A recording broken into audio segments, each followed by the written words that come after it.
Take a look at this fish. See how it moves. See how it breathes.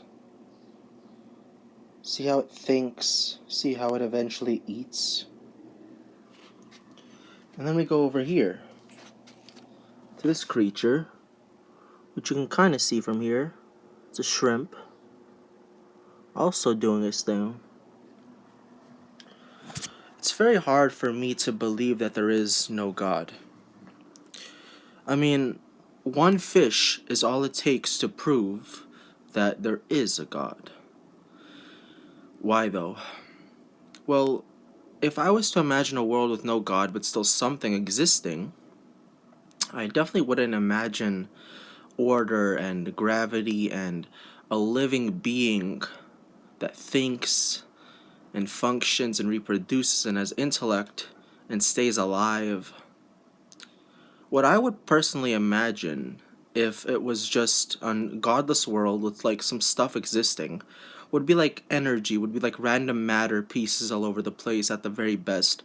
But I would just imagine some kind of spiritual energy blob, some kind of energetic blob that just goes around. But I definitely would not imagine something like that. Something like a fish like that, or, a human being that reasons and thinks and experiences and has a organized body and DNA. This is not a sign. These are not signs of a godless world. And if you were to take one person or one fish or one shrimp, like I showed you, it really wouldn't take much to understand that what I'm trying to say. There is some kind of order, creative power, and only a very, very intelligent creator can do this.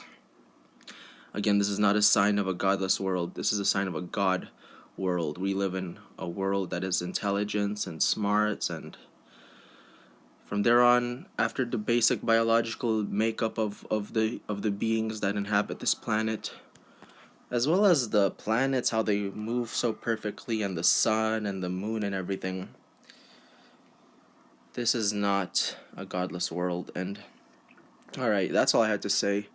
My point is, all it takes is a fish to realize that this is truly a different world than we thought it was if we're atheists.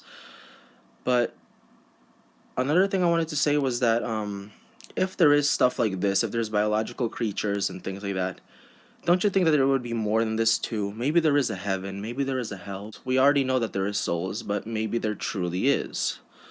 I personally do believe in it, that there is souls, and it would be ridiculous to say otherwise to me. But if there is a God, as we proved to you here today, that randomness cannot create such an ordered, living, intellectual being like this, not in an infinite amount of years, well, there is a God. And where do we go from here? What do we ask? Why has He made us? Why are we here? And that is all for this video.